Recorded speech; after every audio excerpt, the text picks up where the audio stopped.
Tiens-toi tranquille et écoute maintenant. I'm going in. That's the year 2000. I've seen things you people wouldn't believe.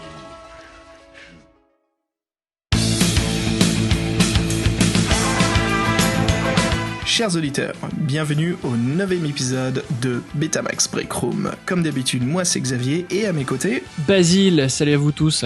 Salut Basile, comment ça va ? Ça va très très bien, vraiment content là enfin de recommencer notre émission Betamax. C'est vrai que là on avait un petit peu fait une pause ces derniers temps, mais on est prêt plus que jamais là pour reprendre. C'est ça, on a toujours une liste de films à regarder, on a toujours le planning qui est là, présent, et c'est toujours un plaisir de réaliser ces épisodes. Et justement Basile, ce soir, qu'est-ce qu'on a comme surprise ? Alors la surprise, c'est qu'en fait on va entamer le 2e épisode de notre série spéciale, je pense qu'on peut appeler ça comme ça. On avait déjà fait un premier épisode il y a quelques mois, et puis là, c'est le 2e épisode de notre série sur les dessins animés japonais, l'animation japonaise. Voilà, exactement, le 2e épisode spécial manga. C'est ça, exactement. Alors on est vraiment content là de faire ce 2e épisode spécial parce qu'on va parler pas de 2 films différents comme on l'avait fait la dernière fois. Là, il s'agit en fait du même univers, d'une série qui a quand même pas mal marché en France et qui a été adaptée en 2 films. Et donc c'est de ces 2 films-là dont on va parler ce soir. Et surtout du réalisateur qui est derrière et qu'on aime beaucoup tous les deux. Évidemment, on aura l'occasion de le présenter. Alors, de quoi s'agit-il ? Voilà, sans plus attendre, Basile, on va parler de Pat Labor 1 et 2, réalisé par Mamoru Oshii. Alors, Pat Labor, c'est un peu, on vous le dit à l'avance, hein, c'est des coups de cœur à nous deux. Ah oui, c'est exactement ça. Et puis là, clairement, là, on va taper dans les bons souvenirs. Là, c'est clair. Alors, bien sûr, pour ne pas parler que nostalgie, avec Basile, on les a revus récemment. On trouve toujours que ce sont des très bons films, mais voilà, on remarque qu'on a une interprétation très différente des films. En tout cas, de mon côté, Basile, hein, de quand je les avais vus à 13-14 ans, pour moi, c'était encore une fois la claque de revoir ces 2 films d'animation. De grands films de qualité. Hein. C'est ça, parce que là, on peut vraiment dire que c'est quand même la crème de l'animation japonaise. Et on est bien loin, voilà, d'une certaine production un petit peu cheap parfois. Je pense surtout à certaines OAV qui étaient, comme leur nom l'indique, destinées avant tout au marché de la vidéo, donc qui étaient quand même pas avec les mêmes exigences de qualité. Et là, non, on a vraiment 2 longs métrages d'animation pour le cinéma et ça se voit tout de suite. C'est clair et net, ouais. Basile, justement, avant de rentrer dans le premier film, expliquons un petit peu à nos auditeurs qui ne savent pas du tout qu'est-ce que c'est Pat Labor. Alors pour faire un résumé rapide, Pat Labor, voilà, c'est un manga en papier, c'est aussi une série télé, des OAV, mais qu'est-ce que ça parle ? Voilà, ça parle de la brigade numéro 2 de blindés de Tokyo. Donc c'est une brigade de flics, on a tout le commissariat, hein, on a les sergents, les commandants, les mécaniciens même, qui ont un rôle très important. Voilà, c'est une série qui parle avant tout de personnages. Et contrairement à ce que l'on peut croire en regardant les affiches ou les posters, on voit tout de suite que c'est une série qui va parler de mecha, et c'est tout le contraire, on se focalise beaucoup plus sur les personnages, les êtres humains dans la série télé. Et c'est vraiment quelque chose de très très intéressant, au point où les robots sont complètement secondaires dans le scénario. C'est tout le contraire de ce qu'on peut en voir à l'époque, hein, comme d'autres mangas. Je prends par exemple Gundam, où on se focalise énormément sur les robots. Alors Basile, est-ce que tu peux en parler un petit peu plus côté technique? Comment est-ce que c'est arrivé en France et d'où ça vient Pat Labor d'origine? Alors c'est ça qui est étonnant, c'est que généralement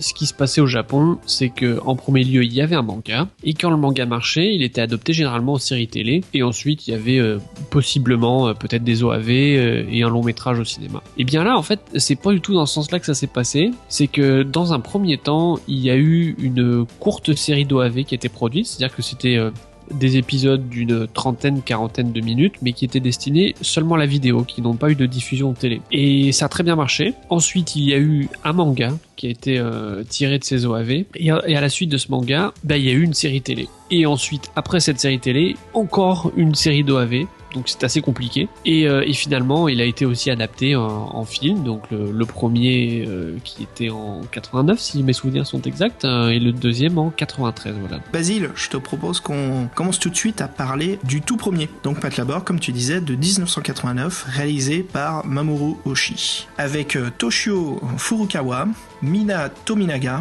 et Yoshiko Sasakibara. Maintenant, j'aimerais te poser la question qu'on se pose généralement. Dis-moi. Voilà, c'est notre petite introduction, c'est de demander dans quelles circonstances on les a vus. Parce que forcément, ça va affecter notre ressenti du film, surtout quand ce sont des films avec lesquels on a un peu grandi avec. Donc, exactement. Voilà comment j'ai découvert les deux. Très simple. Tu vas t'en souvenir, mi-90, il y avait une collection de VHS qu'on pouvait trouver en papeterie qui s'appelait Manga Mania. Je connaissais pas encore la série télé sur Club Dorothée, ni sur Monte Carlo, qui passait aussi à l'époque, sur Recre Kid, souviens Basile ? Évidemment. Donc j'ai pas connu comme ça Pat Labor, j'ai connu avec la VHS, et je me suis dit, oh c'est génial, il y a un mecha sous la couverture avec une nana qui tient un shotgun, ok, ça va être de l'action, et je crois que mon précédent Manga Mania que je m'étais payé avec mon argent de poche, c'était Akira, donc tu vois là, je suis chaud. C'est sûr, c'est ce qu'il me faut. Et en fait, c'est pas une déception, mais c'est un voyage qui est complètement différent auquel je m'attendais. Mais c'était un voyage qui m'a vraiment transposé dans une autre dimension de... Je sais pas comment expliquer, mais tu vois, c'est l'univers d'Oshi. Voilà, je me suis retrouvé vraiment à voyager dans son univers et c'était vraiment une excellente vision. Alors, j'ai rien pigé au scénario, je t'admets que j'ai rien compris du tout, mais j'étais vraiment bluffé par les images. Donc voilà, comment je l'ai découvert ? Un samedi après-midi, personne à la maison, mes parents sont partis au boulot, je suis tout seul et je me mate le 1. Et je crois que c'était un peu la même chose pour le 2. Pareil, je rentre du collège, je me mate ça, et c'était encore Manga Mania, là je me les achetais, et puis pareil, je me dis ok c'est parti, c'est un deuxième trip, et le 2 c'était encore le trip beaucoup plus balèze quoi. Là c'était hypnotisant. Certaines séquences, tu te dis ok ça fait quoi une demi-heure, tu regardes ta montre et ça ne fait que 5 minutes.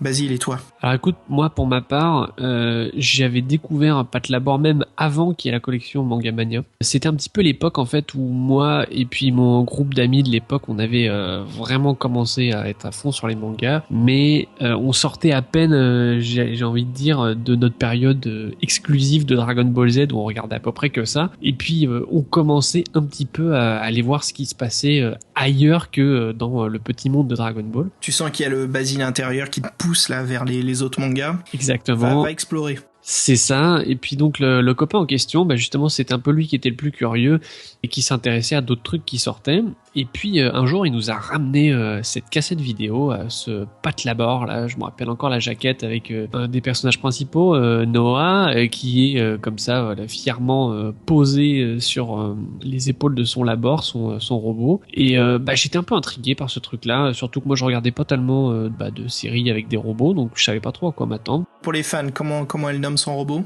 Alors elle l'a appelé très affectueusement Alphonse. Alphonse, voilà. Et puis je pense que c'est ça, c'était peut-être pas un samedi après-midi, mais ça devait revenir au même. On l'a maté à plusieurs, je me rappelle, Pat Labor. Ouais, c'était sympa ça, des fois de découvrir des trucs ensemble comme ça. Puis écoute, le deuxième, alors peut-être que je l'avais découvert là pour le coup dans la version Manga Mania, c'est très possible. Il se trouve que le premier, je l'avais vraiment adoré quand je l'ai vu, je l'avais trouvé génial.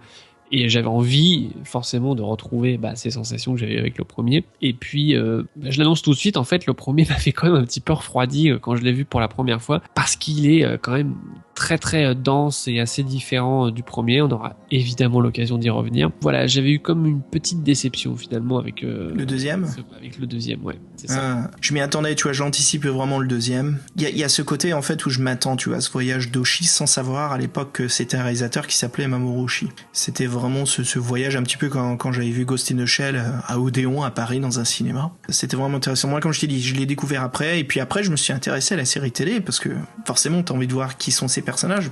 Écoute, sans plus attendre, Basile, parlons un petit peu vite fait pour nos éditeurs. De quoi ça parle le premier Pat Labor ? C'est quoi le synopsis ? Alors le synopsis du premier, finalement c'est pas si compliqué que ça. Oshii, ou en tout cas le studio, a décidé résolument de faire un truc qui allait être avant tout plutôt policier.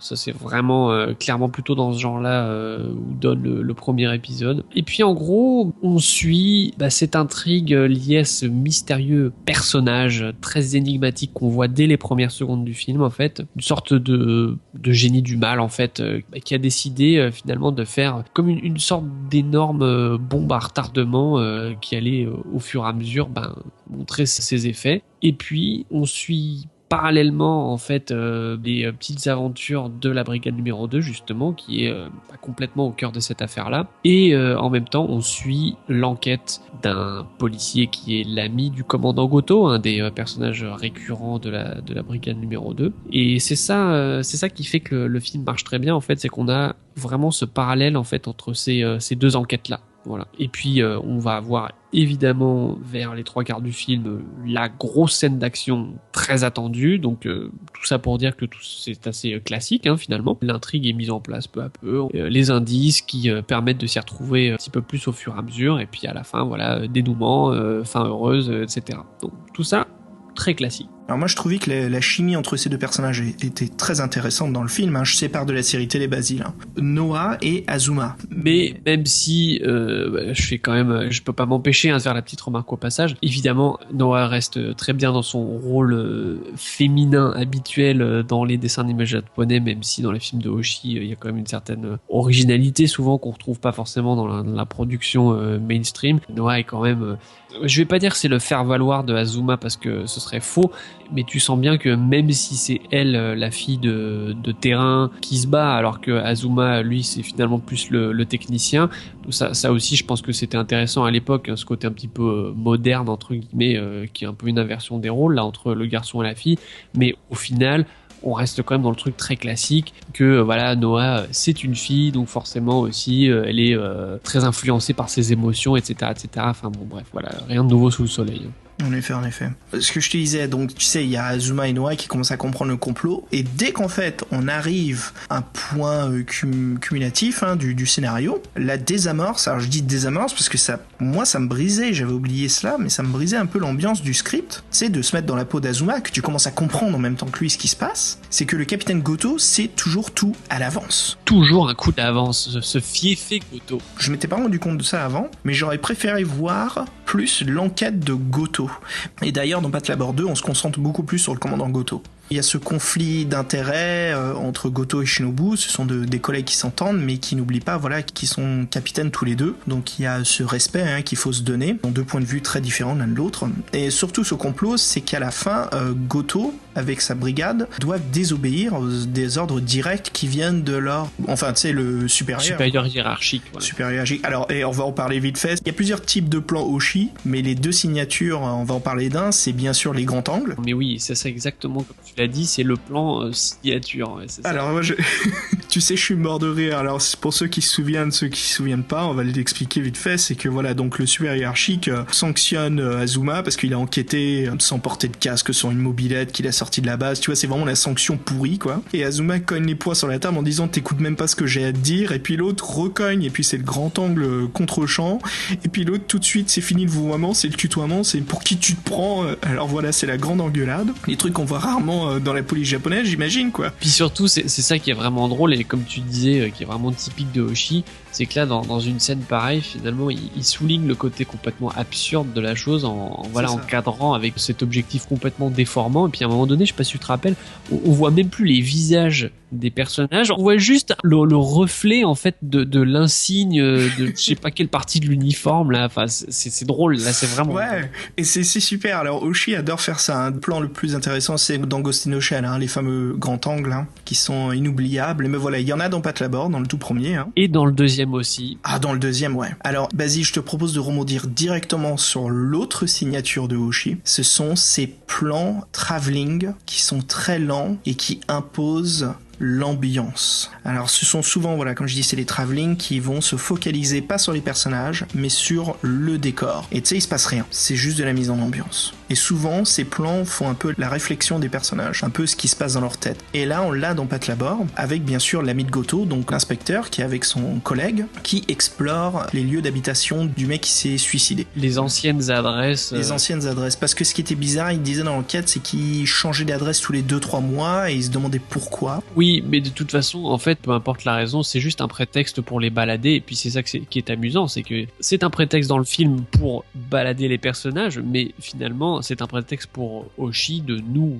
balader, nous, spectateurs. Ouais, c'est ça qui est génial. Pour moi, ce sont des séquences hypnotisantes. Et c'est vraiment un plaisir artistique à les regarder, même à les admirer. Hein. Et ce qui joue beaucoup là-dessus, Basile, je trouve aussi, c'est la bande originale. Ouais, c'est exactement ça. Alors là, en fait, t'as extrêmement bien résumé ce truc-là. C'est comme le point central finalement de la réalisation d'Oshii. Moi, j'irais même encore plus loin. Dans mon cas personnel, c'est ça qui m'a fait tomber amoureux de l'animation japonaise sur certains plans. C'est que vraiment, il y a quelque chose de très unique, tout particulièrement chez les Japonais, dans cet art de la contemplation. Voilà. Et moi, j'ai été extrêmement sensible justement à cet aspect-là, qui vient comme ponctuer finalement même une série très portée sur l'action. Il y a ces moments de respiration qui sont uniquement pour la contemplation pure et qui sont à la fois gratuits et pas gratuits.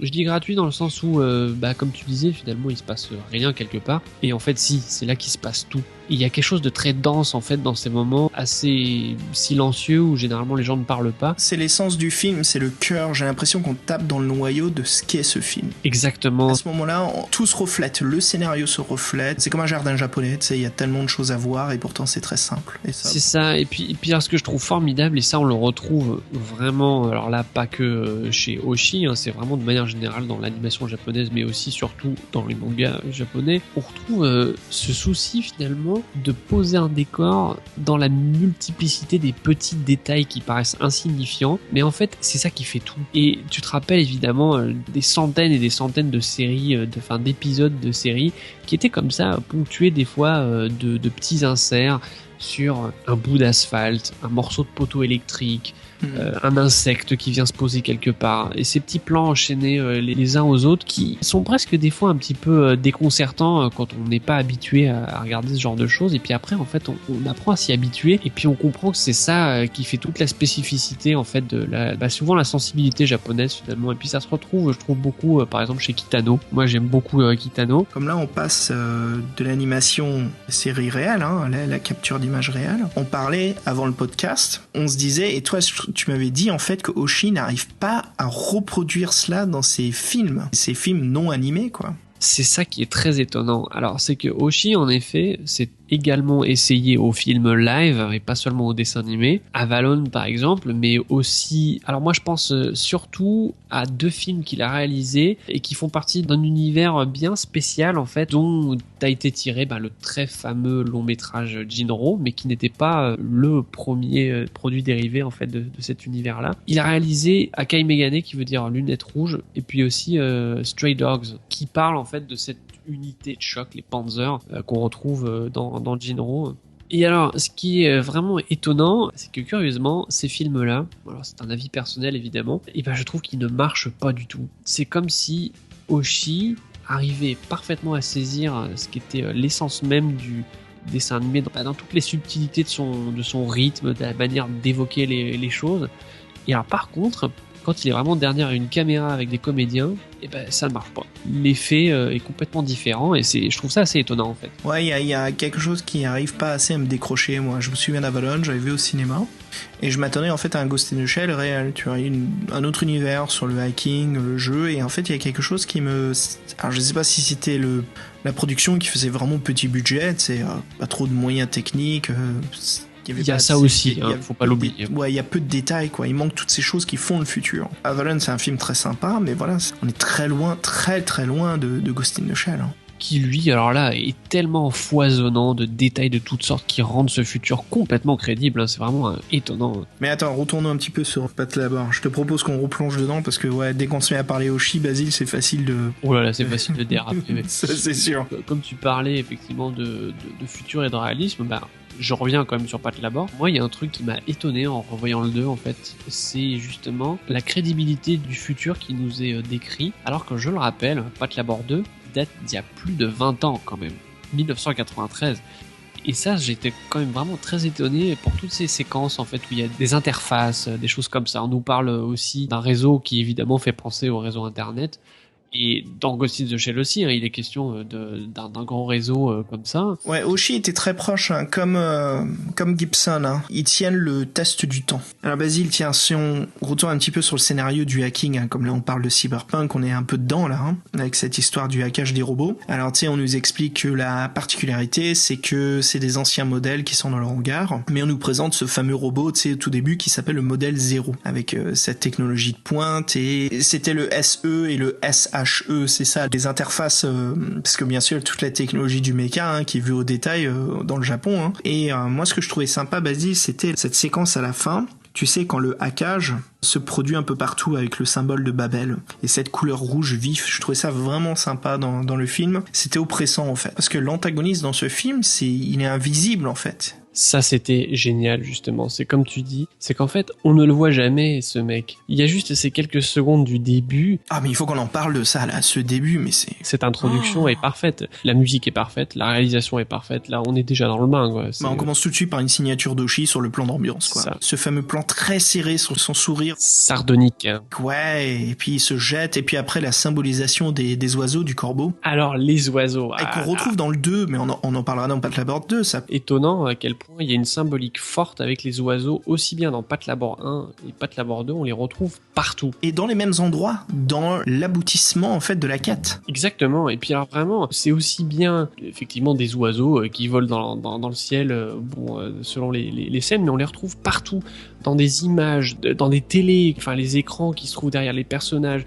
Je me rappelle même un plan aussi, je sais pas si tu te souviens. Ah oui, de Goto qui est assis en train de parler à son pote sur l'ordinateur, là, à un monteur. Il y a ça, puis il y a aussi une scène qui est carrément dans la ville, sur la route, où on voit passer un camion derrière avec une énorme illustration d'oiseaux sur la carrosserie. Est-ce que tu penses, je sais pas si je fais de la psychologie de comptoir, est-ce que tu penses pas que c'est... Parce que Pat Labor 1 et 2 nous parlent de la même chose, c'est des entités, des êtres en fait, qui sont pourtant libres, mais qui sont renfermés. Alors là, c'est vraiment ça qui est intéressant, c'est que tu peux l'interpréter de multiples façons. Pat Labor 1 et 2 ont quand même des similitudes au point de vue du scénario. Il y a des choses très très similaires, quoi, qui se ressemblent beaucoup.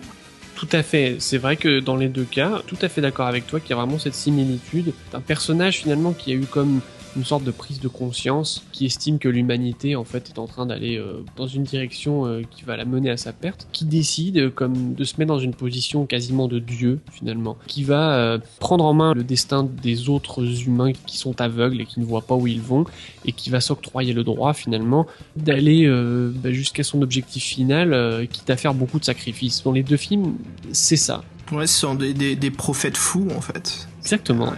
Et qui ont ce pouvoir justement d'installer cette terreur. C'est ça. Mais alors ce que je trouve très très intéressant, c'est qu'il y a une énorme différence entre le premier et le deuxième. C'est que le premier a quelque chose de très ado. Et puis alors quand je dis ça, moi j'ai aucun problème avec ce côté-là, parce que moi je suis toujours à fond sur le premier. Moi je l'ai revu, j'ai vraiment pas boudé mon plaisir. C'était très très très agréable.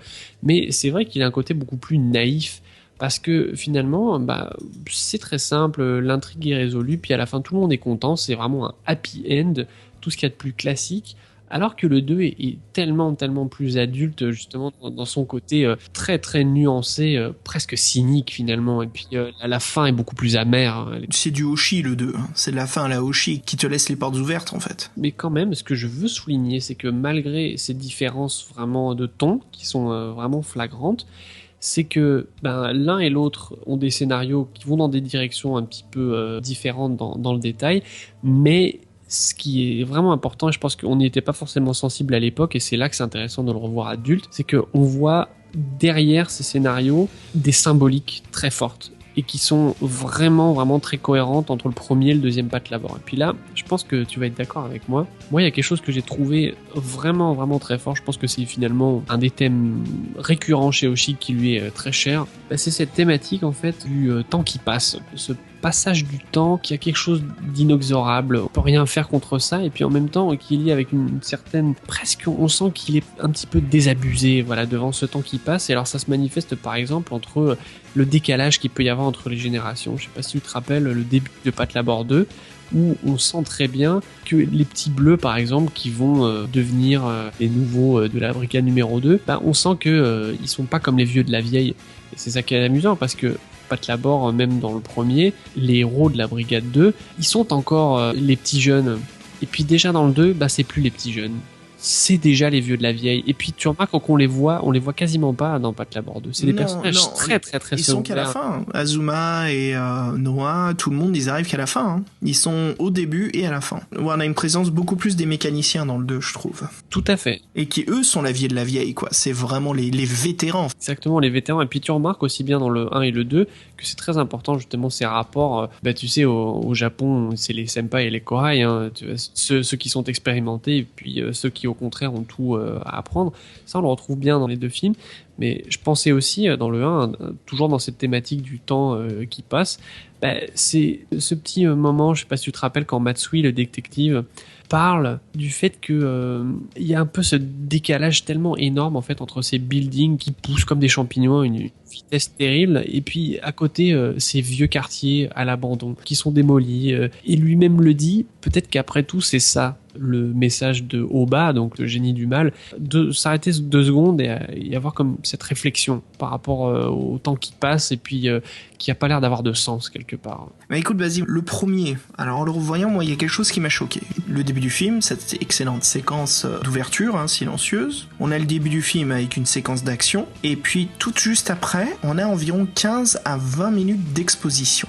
Et c'est que l'exposition. Ce que je veux dire par ça, bien sûr, exposition, c'est qu'on développe le scénario, mais d'une façon où ce sont les personnages qui se parlent entre eux, et ça développe, où nous, voilà, le spectateur, on peut comprendre aussi. Et ça m'a semblé un peu bizarre, je me souvenais plus que c'était autant exposé que ça. Après, t'as les séquences d'enquête de l'inspecteur Matsui, qui brise un peu, en fait, cette exposition pour le faire autrement. C'est vrai qu'il y a une toute petite séquence d'action, c'est ce fameux robot, là, qui est un peu dégénéré dans le marché. Puis à la fin, voilà, on a la grande séquence d'action, et puis il y a tout cette montée en climax, les labors qui partent en mer. Et dans le 2, je l'ai trouvé vraiment bien fait. En fait, c'était la réparation pour moi. C'était, ok, là c'est une bonne structure. Là c'est bien ficelé, c'est bien mis. Alors, il y a aussi une différence en qualité d'animation. Le 2 est beaucoup plus esthétique, je trouve. Le 1 est très bien, mais il y a quand même un niveau de différence entre les deux là-dessus. Les deux sont les crèmes de la crème, comme on dit. Il y a quand même une différence, je trouve, là-dessus.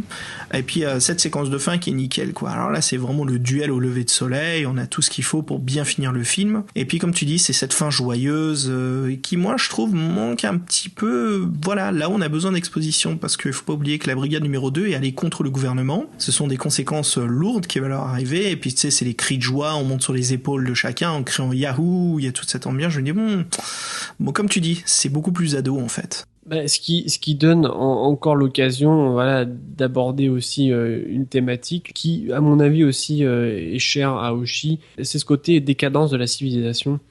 Et finalement, même ce fameux duel, qui est quand même un prétexte très commercial, shonen, de faire un beau combat de fin entre deux robots, malgré ça, derrière ce truc-là, il y a aussi cette idée que finalement, c'est cette nouvelle technologie qui se retourne contre ses créateurs, puisque là, le modèle 0, donc ce fameux robot ultra perfectionné, se retrouve à être un ennemi qu'il faut combattre, de même que ce nouveau processeur qui était censé faciliter les choses, alors qu'en fait, non, il amène la discorde. Et c'est ça qu'on retrouve bien, en fait, dans le discours d'un des vieux de la vieille, des techniciens, ce qui est un peu le sage, quelque part de... J'ai oublié son nom, le gars avec les lunettes, c'est ça ? C'est ça, le gars avec les lunettes, j'ai oublié son nom aussi. Ouais. On la lui fait pas, et puis en fait, ils avaient sauvegardé les anciennes versions en se disant que ça pourrait bien servir parce qu'ils faisaient pas confiance à la nouvelle version du logiciel.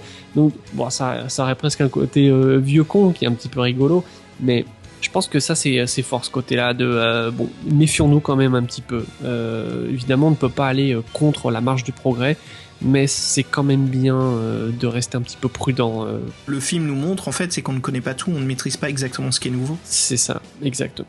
Enfin voilà, écoute Basile, pour conclure là-dessus, moi Pat Labor, toujours cette séquence de fin, elle est excellente, ce duel, tellement efficace. Quel duel et rapide, ce duel, il dure vraiment pas longtemps. Et c'est formidable parce que il durait très peu de temps.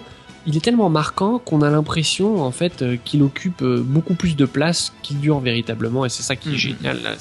On a tous en tête là cette image incroyable du lever de soleil avec les deux robots au contre-jour, c'est magnifique. Moi, je t'avoue que toujours autant bluffé en fait par le premier, étonnamment. Puis j'ai pas été dérangé par ce côté-là que tu évoques. Moi, au contraire, finalement, j'ai trouvé qu'il était parfaitement dosé du début jusqu'à la fin. Et c'est pour ça que moi, je vais lui mettre 4 tomates et demi sur 5. 4, ouais, bien sûr, la culture des tomates à la base numéro 2. Moi, je vais lui mettre 4 cigarettes du commandant Goto sur 5. Voilà. Ok. Goto avec ses tongs, hein, toujours en train de pêcher là en solitaire. Un personnage génial. Basile, écoute, je te propose de finir voilà cette première partie sur le premier Pat Labor en s'écoutant l'un des morceaux du compositeur donc Kenji Kawai, qui a composé d'ailleurs les 2 films. Je te propose qu'on s'écoute l'un des morceaux qui a servi justement à installer les séquences d'enquête de l'inspecteur Matsui. Alors écoute, avec grand plaisir. Et puis Kenji Kawai, rappelons-le, qui est vraiment un grand nom justement dans le monde de l'animation japonaise. C'est vraiment un monsieur qui a signé d'excellentes bandes originales. Et personnellement, il se trouve que c'est vraiment un de mes compositeurs préférés. Allez, je te dis à tout de suite. À tout de suite.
Voilà, excellent morceau de Kenji Kawai. Et justement, Basile, je te propose qu'on plonge directement dans Pat Labor 2 de 1993. Très bien, allons-y. Donc 4 ans plus tard, on remet le couvert, le deuxième film. Toujours, bien sûr, réalisé par Mamoru Oshii, avec les mêmes acteurs, doubleurs. Hein. Alors Basile, le défi, c'était moi qui devais faire le synopsis de Pat Labor 2, c'est ça ? C'est ça, bon courage mec. Ok, allez, j'essaye. Donc, Pat Labor 2, c'est l'histoire d'un militaire de l'armée japonaise qui part en mission et qui se retrouve confronté au fait aux forces des Nations Unies pendant une mission au fin fond de la jungle. Pour ne pas créer, amplifier encore plus la tension entre tous ces pays qui sont en guerre, l'armée et l'État japonais décident donc d'abandonner leurs pilotes. Quelques années plus tard, donc on retrouve bien sûr la brigade numéro 2, et puis un jour, Shinobu, donc en train de rentrer du travail, voit un attentat se produire en plein centre de Tokyo. La tension commence un peu à monter au gouvernement japonais. Il commence à avoir quelques événements d'actes terroristes apparemment, et donc le Japon entre en guerre contre un ennemi invisible. Au fur et à mesure que, bien sûr, la brigade numéro 2, surtout Capitaine Goto, qui enquête, apprend en fait que c'est ce militaire qui décide de se venger de son pays. C'est de créer donc l'anarchie au Japon. Pour cela, il a tout un plan qu'il a conçu avec l'aide de contre-agents. Est-ce que j'ai réussi, Basile ? Ah, c'est pas mal, mais je pense que t'as oublié... C'est pas facile, ok. Alors, c'est pas facile. Alors, qu'est-ce que j'ai oublié? Dis-moi. Un aspect que t'as pas vraiment montré, en fait, c'est que pendant un bout de temps, c'est que c'est avant tout la propre armée du Japon sur lesquels les soupçons reposent d'être responsable d'on ne sait quelle magouille. C'est ça en plus, c'est qu'on comprend pas très bien quel est le rôle des militaires là-dedans. Et ça sème encore plus la confusion. Et on sait que les États-Unis surveillent ça de très près et sont sûrement responsables de quelque chose, mais en fait, on sait pas vraiment quoi. Donc, il y a déjà ce trouble finalement par rapport au fait qu'il y a un ennemi intérieur dès le début. intérieur et invisible. Donc ça reprend énormément les bases du premier en fait. C'est toujours un ennemi qui, déjà il faut comprendre sa raison pour le retrouver. Sauf que dans le premier, finalement c'était un petit peu plus simple. Quand même, clairement, on sent que c'est une attaque extérieure. Ouais. Un agent maléfique extérieur qui a un plan machiavélique qu'il faut arrêter, et puis une fois que ce sera arrêté, le bien aura triomphé. Alors que dans le 2, c'est là que c'est beaucoup plus compliqué. C'est que cet ennemi déjà n'est pas vraiment identifié, alors que dans le premier il l'est très clairement. Alors que dans le 2, même si on parle relativement vite, et encore, hein, je veux dire, je me rappelle plus très bien à quel moment du film on commence à dire que c'est Tsuge, donc ce fameux personnage central qui a vraiment fomenté toute cette affaire-là. Même s'il est identifié relativement tôt dans l'intrigue, c'est pas vraiment lui qui est désigné comme le grand méchant, alors que dans le premier, il n'y a pas à réfléchir, c'est Oba, le génie du mal, point barre. Comme on parle de l'antagoniste, vas-y, c'est vraiment intéressant, car dans le 2... Tsuge, voilà. Ce qui est intéressant de Tsuge, c'est qu'il a un passé avec Shinobu. Pardon, ils ont eu une relation ensemble, une relation amoureuse, hein, bien sûr, et c'est là où ça va jouer beaucoup sur le personnage de Shinobu, qui est bien plus présente, et comme on en a parlé tout à l'heure dans la discussion du premier Patlabor, là, on voit quasiment personne de la brigade numéro 2. Et on va se concentrer bien plus, bon, bien sûr sur Shinobu, hein, parce que c'est son histoire, enfin, elle est liée à cette histoire, à ce complot, et Capitaine Goto. Ce qui m'a intéressé, vas-y, c'est contrairement au premier, tu sais, où je te disais, ouais, Goto, on le voit pas enquêter, il sait déjà ce qu'il fait. Dans le 2, en fait, on voit comment il procède son enquête, on voit comment il fabrique un peu sa structure d'analyse et comment il voit les choses. Voilà, donc on rencontre plutôt au début du film un contre-agent qui travaille justement avec Tsuge, mais ça on ne le sait pas encore. Son contre-agent se dit venir du gouvernement japonais, qui connaît des choses que le gouvernement ne veut pas faire illusion à ou n'y croit pas, et qui vient en contact justement avec Goto et Shinobu, et qui leur explique pendant de très belles séquences d'exposition. Et là, c'est moi, tu vois, tout le contraire du premier. Les séquences dans le 2, là, je les ai trouvées vraiment hypnotisantes, où on nous explique le complot, ce qui se passe, qui sont illustrés avec des plans, voilà, les grands angles classiques de Hoshi, et puis la musique de Kenji Kawai, où on se retrouve justement complètement envoûté. Voilà, moi je trouve que la structure était vraiment très bien faite. Un plan vraiment super avec ce contre-agent, où c'est Goto et lui qui sont dans un restaurant, qui sont en train de patienter, et ils sont en train de regarder un poisson dans un aquarium. Et en fait, cette séquence, avant qu'on se rende compte qu'ils sont en train de regarder ce poisson, ça commence avec un gros plan sur ce poisson. On n'entend rien du tout. Et puis ça saute à un contre-champ, donc la caméra qui est dans l'aquarium, derrière le poisson. Et là, on voit Goto et le contre-agent en train de discuter, mais bien sûr, on n'entend pas ce qu'ils sont en train de dire. On les voit juste en train de parler. Et j'ai trouvé ça intéressant parce que on est en train de se taper des expositions, on développe les scénarios avec lui.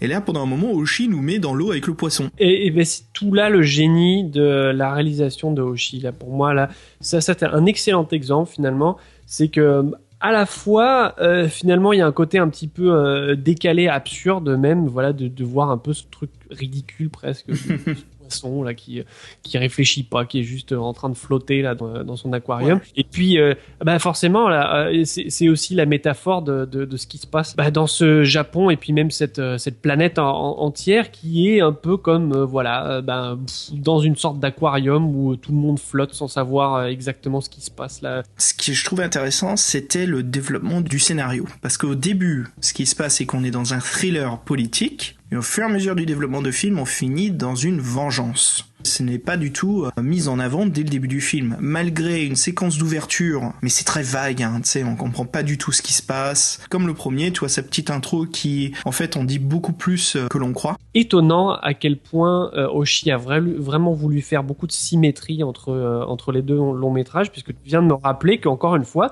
l'intro est la même. C'est ça. C'est toute l'explication de l'intrigue qui est en train de se passer dans le film. Exactement. C'est un petit peu le moment où tout bascule.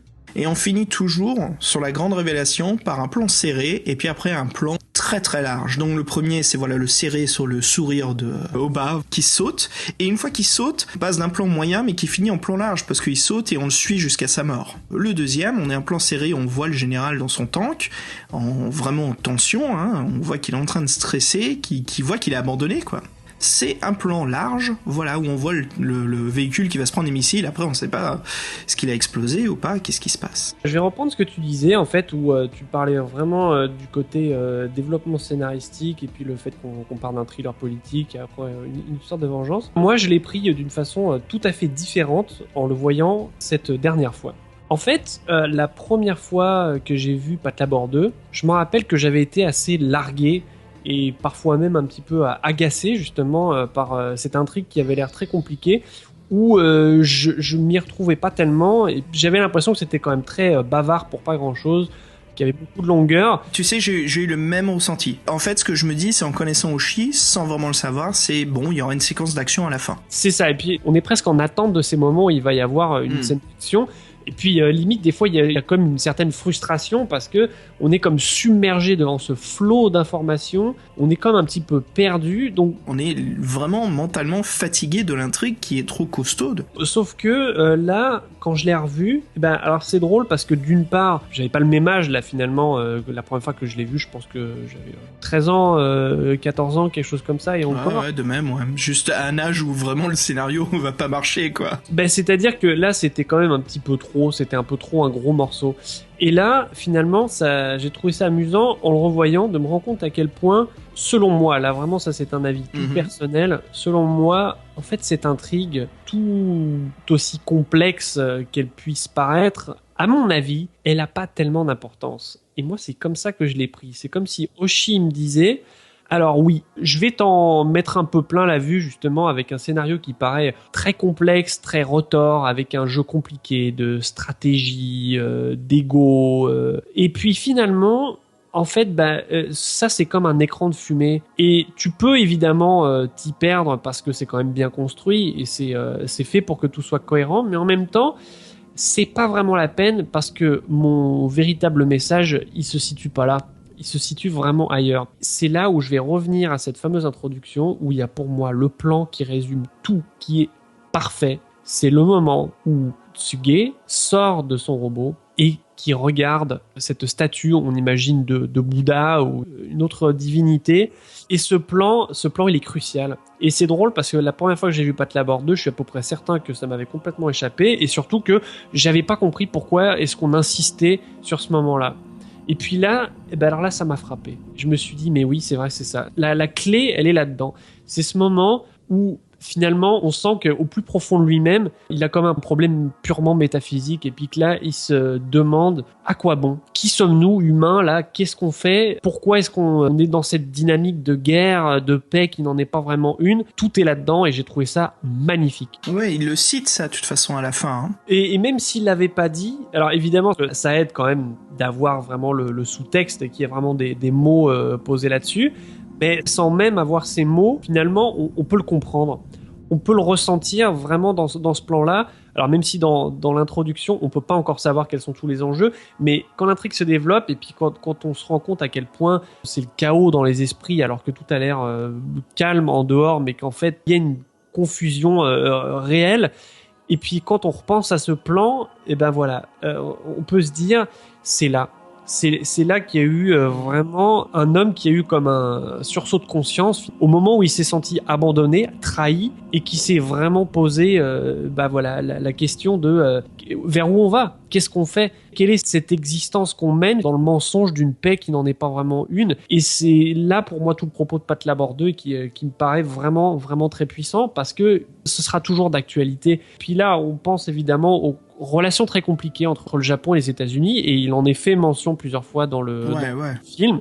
C'est que voilà, le Japon, ça reste quand même cette puissance qui a été castrée. Moi, j'emploie vraiment ce mot qui est très fort, mais qui a été castrée par les États-Unis à l'issue de la guerre. Les États-Unis ont laissé des bases armées au Japon et surtout, dans sa constitution, le Japon n'a pas le droit d'avoir une armée, ce qui est quand même un symbole très fort. Et justement, il en est fait rappel pendant le film du fait que parfois on s'est posé la question, est-ce que le Japon pourrait se doter à nouveau d'une armée ? Et puis c'est vraiment un point très très crucial. Et on sent voilà qu'il y a cette paix qui a été achetée presque et qui finalement qui n'est qu'une illusion parce que c'est Goto qui le dit plusieurs fois et c'est une phrase en premier lieu qui semble un petit peu énigmatique, presque cryptique quand il dit la guerre, en fait, elle a commencé depuis bien longtemps. C'est vrai, en fait. C'est que quand on y pense, nous qui venons essentiellement de pays occidentaux qui sont relativement en paix, et nous, notre génération, les trentenaires, on a toujours vécu dans la paix finalement. On sait pas ce que c'est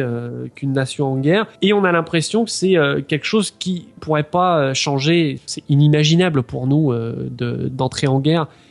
Et pourtant, il y a une guerre qui se joue, mais souterraine. Et c'est ça qui est vraiment très complexe. C'est comme une sorte de virus finalement qui aurait déjà tout contaminé. Et tout Patlabor 2 parle de ça finalement. Et ces fameuses scènes contemplatives qui sont empreintes d'un malaise. Il y a vraiment un malaise en fait pendant toutes ces séquences où la neige tombe.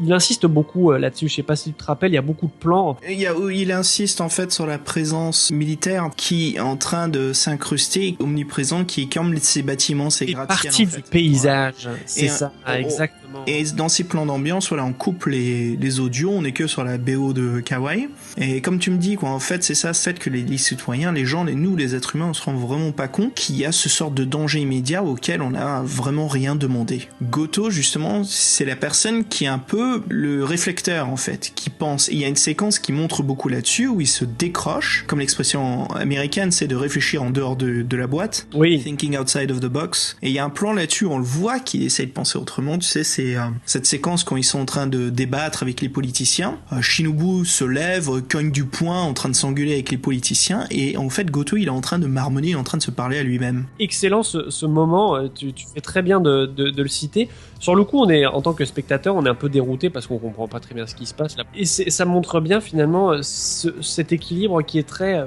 précaire. La paix, ce qu'on appelle la paix, ce n'est pas l'harmonie. Et je pense que c'est ça que veut montrer Tsuge finalement, c'est qu'il y a réellement un déséquilibre et que cette harmonie en apparence, il suffit finalement d'un petit événement, d'une petite mystification pour que tout le château de cartes tombe.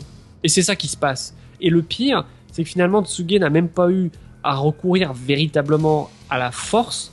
Parce qu'il y a par exemple ce moment où tu sais, le fameux moment où le dirigeable s'écrase et qui commence à larguer un gaz qui semble être un gaz toxique et mortel. Sauf que très vite, les militaires se rendent compte que c'est un gaz tout à fait inoffensif. Donc encore une fois, c'était presque une farce finalement. Tu te souviens, ce dirigeable s'écrase parce que l'armée, justement, veut l'abattre. C'est par eux, en fait, qu'il y a cette destruction. C'est même pas par Tsuge. Et oui, puis on peut aller encore plus loin dans la symbolique. C'est que rappelle-toi que le but de ces dirigeables, c'était justement de produire un champ de brouillage qui ferait complètement dysfonctionner tous les appareils aux alentours. Finalement, tu peux prendre cette métaphore-là et te dire, Tsuge, c'est un peu ce dirigeable qui sème la confusion partout. Mais au point où ça touche Goto et Shinobu, tu sais, ils ont cette engueulade à la fin du film. Tout à fait. Il a semé la discorde, finalement. Et sauf qu'il y a cette scène, justement, qui est très intéressante, je pense que tu t'en souviens. C'est le moment où Goto refuse d'accompagner Shinobu. Il prend quelques secondes, j'ai envie de dire même une bonne quinzaine de secondes. Ouais. Et puis finalement, il redécroche son téléphone et lui dit, finalement, je vous accompagne. Je suis pas d'accord avec vous, mais je vais travailler avec vous. Tout à fait. Goto, en fait, on voit que c'est vraiment un personnage très développé, en fait. Et pourtant, qui est vraiment mystérieux. Ben oui, mais justement, c'est pour ça qu'il a d'autant plus de relief, Goto, parce que finalement, les personnages principaux du premier film, c'est-à-dire les personnages principaux de Patlabor, la série de manière générale, c'est-à-dire Asuma et Noah,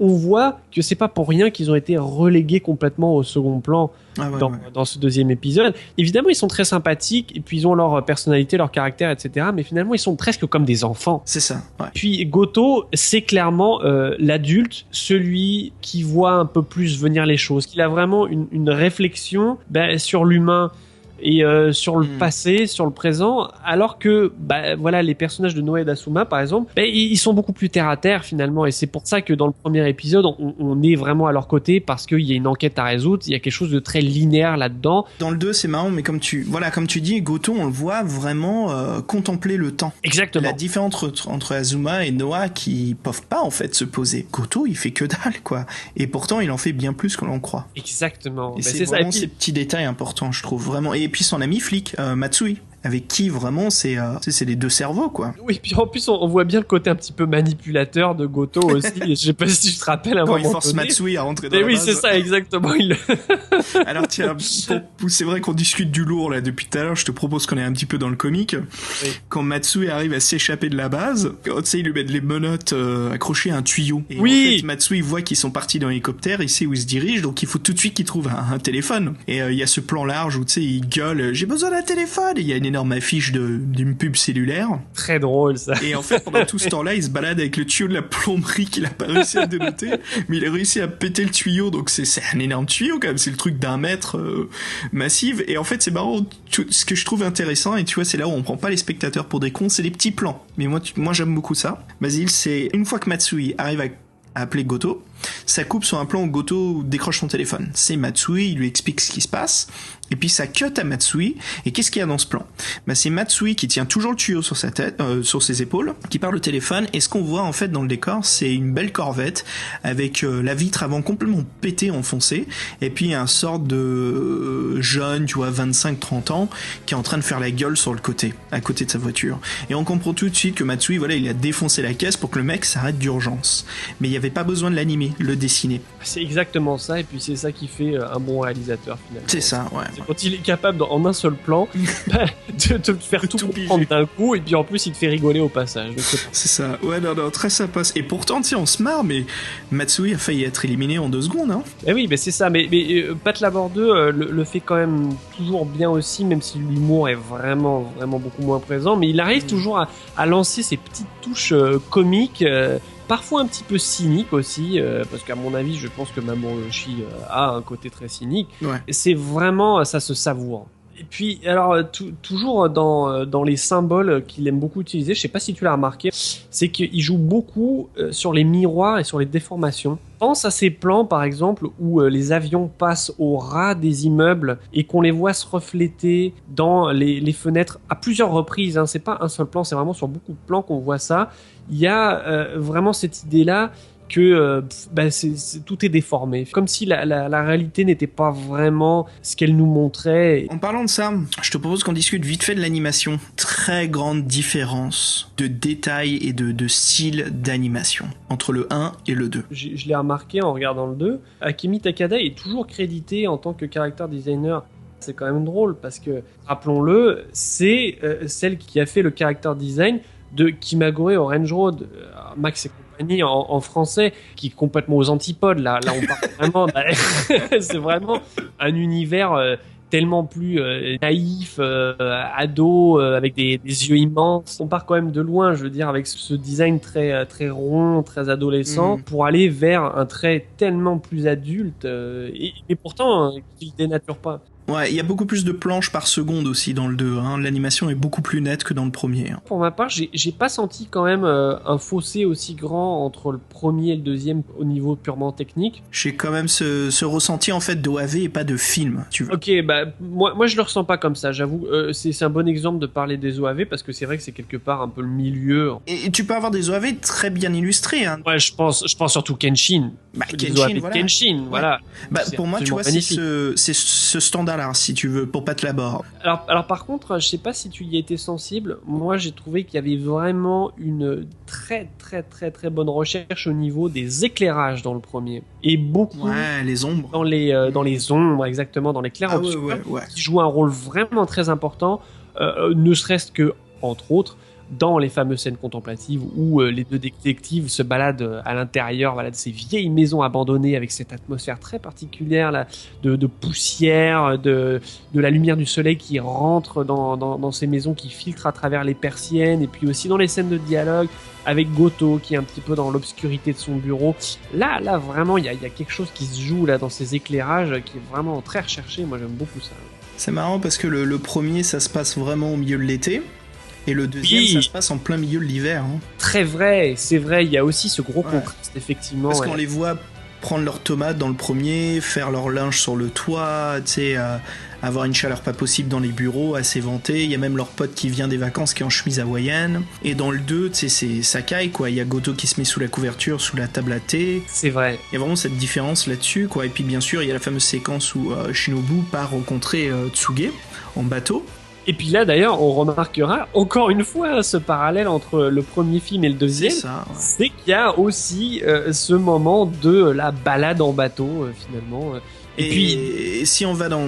Je sais que je l'ai répété un nombre de fois pas possible ce soir, mais Ghost in the Shell, pareil, hein, la balade en bateau est très très présente. Hein.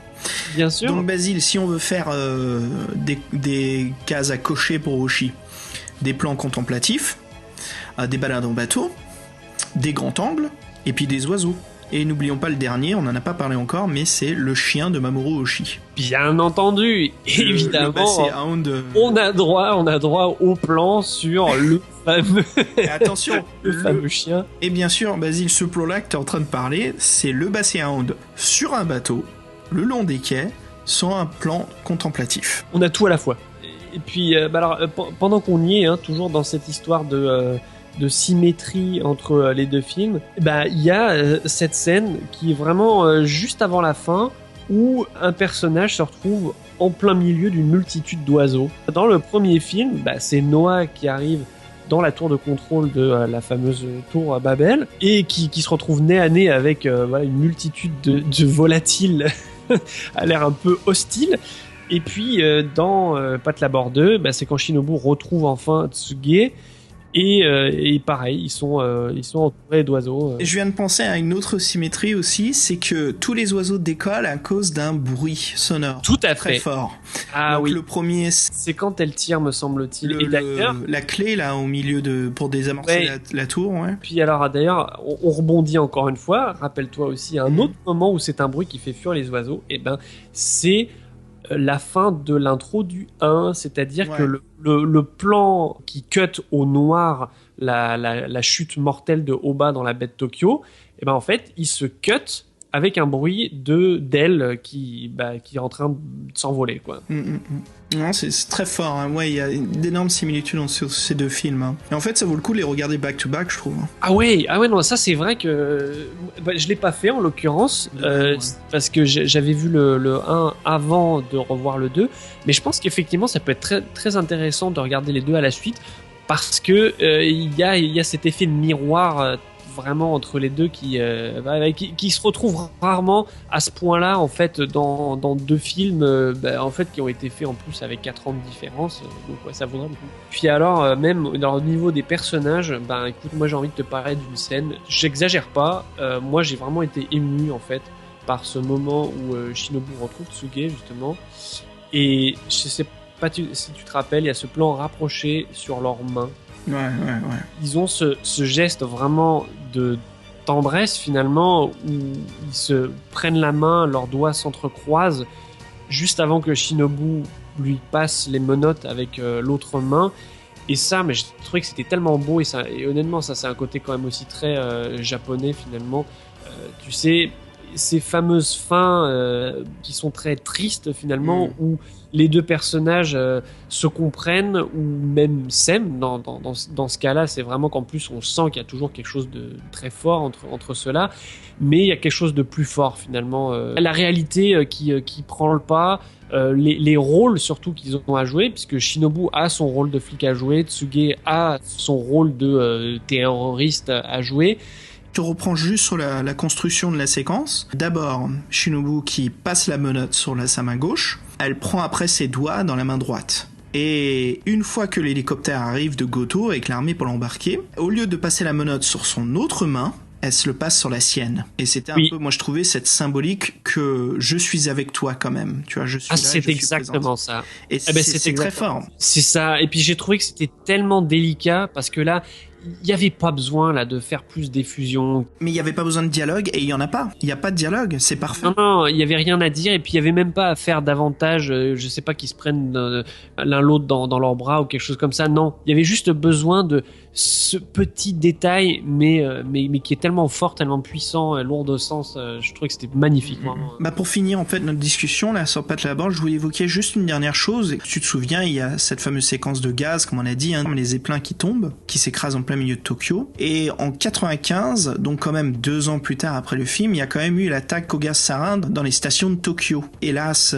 contrairement au manga, c'était vraiment une attaque fatale, quoi, en plein milieu de la ville. Et oui. Moi, ça me faisait penser à ça à la fin du film. Hein. Ouais, ça me faisait vraiment penser à l'histoire du Japon, à cet acte terroriste qui était mené, hélas, pas par quelqu'un aussi intelligent que Tsuge, mais plus par un fou fanatique, plus comme Oba le tout premier, donc ce fameux hacker fou furieux qui veut créer le désordre et le déséquilibre, mais en créant de la violence. Un peu le contraire de Tsuge, qui cherche plus l'anarchie politique et pas la destruction des civils.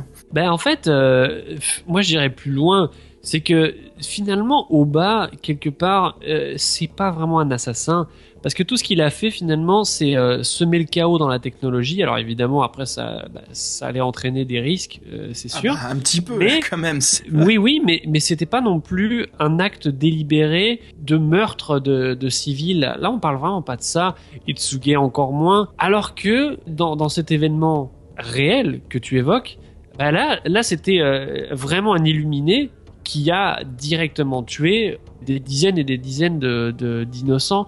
Mais c'est quand même fou de se dire que dans un dessin animé de fiction, il y a une mise en scène pour provoquer comme un sursaut de conscience chez les gens, alors que dans la réalité historique finalement, eh ben, on a juste un grand méchant qui tue des gens. Là, je trouve ça quand même Et drôle, ça devrait être l'inverse, normalement, non? Eh oui, exactement. Ouais, c'est fou, ouais. Bah écoute Basile, pour finir notre discussion de Pat Labor 2, je voulais juste parler vite fait de la fin en fait de Tsuge, hein, la fin du film, qui repose un peu sur lui, sur sa décision. Donc tu sais, une fois qu'il est menotté, il monte à bord de l'hélicoptère. Il y a une des personnes qui lui fait une reproche sur un ton assez méprisant, qui dit je comprends pas pourquoi tu t'es pas suicidé. Comme on en a parlé à l'extérieur du podcast, tu me disais, tu vois, c'est un peu ça, tu fais ce que t'as à faire et tu te suicides. Ce que je trouvais intéressant, vraiment superbe, c'est sa réponse à Tsuge, c'est qu'il est bien plus curieux de voir ce qui va se passer maintenant, dorénavant que tu vois, les choses se sont un peu déstructurées et voir comment le gouvernement va se reconstruire. Il a plus cette curiosité. Et c'est intéressant parce que c'est tout le contraire de Oba, qui lui décide d'entrer, faire la mise en route de son plan machiavélique et de se suicider en fait. Exactement, et puis ça contribue à faire de lui un personnage encore plus déshumanisé finalement, et beaucoup plus manichéen. Alors que le 2, encore une fois, montre le deuxième film de Pat Labor, encore une fois sa complexité et son côté très nuancé, parce que on peut pas vraiment le détester en fait, Tsuge. Non, vraiment. Écoute, pour conclure, hein, vraiment un excellent film, hein, ce Pat Labor 2. Donc, bah écoute, Basile, pour conclure, je te propose qu'on s'écoute un morceau de Kenji Kawai, le morceau justement où c'est l'attaque fantôme des avions de chasse américains sur le Japon. Avant que tu conclues pour de bon, j'ai quand même envie de te poser une question. Il paraît qu'il y aurait eu un Pat Labor 3, est-ce que c'est vrai? On peut en parler rapidement du 3, mais mon dieu, on est loin du 1 et du 2, quoi, je trouve. Et puis on sent dans le 3 justement cette volonté de faire du Mamoru Oshii. Il y a un certain nombre de scènes, ces fameuses scènes contemplatives dont on a parlé vraiment déjà beaucoup. Mais c'est la musique, c'est la kawaii qui les rend vivantes, ces séquences, parce que sans sa bande originale... En fait, j'attendais du Pat Labor et j'ai eu autre chose à la place, quoi. J'ai vraiment eu un OAV en fait. Ah voilà, chers auditeurs, pour nous ce fut vraiment un grand plaisir, hein, Basile. Hein. Ah ouais, non, là vraiment, c'est vrai qu'on s'en est donné à cœur joie, c'était vraiment très agréable. Là, on vous a prévenu, hein, c'était des coups de cœur, donc c'est dur pour nous de lâcher l'affaire, quoi. C'est ça. Bah voilà, écoutez, sur ce, on vous dit au mois prochain pour se retrouver, voilà, sur 2 films. Et Basile, c'est quoi notre intention sans trop spoiler? Oh mais dis donc, avant ça, t'as quand même oublié de noter le film. Le chien de Mamoru Oshii sera ma note, ça sera 5 sur 5 Basset Hund. Bah écoute, moi je lui mettrais 5 mouettes sur 5 et c'est sûr qu'on va pas manquer d'oiseaux dans cet épisode. Ouais, c'est ce que j'allais dire là, tu crois pas qu'il y en a assez là? Chers auditeurs, on vous souhaite à toutes et à tous une bonne journée, une très bonne soirée. À très bientôt. À très bientôt.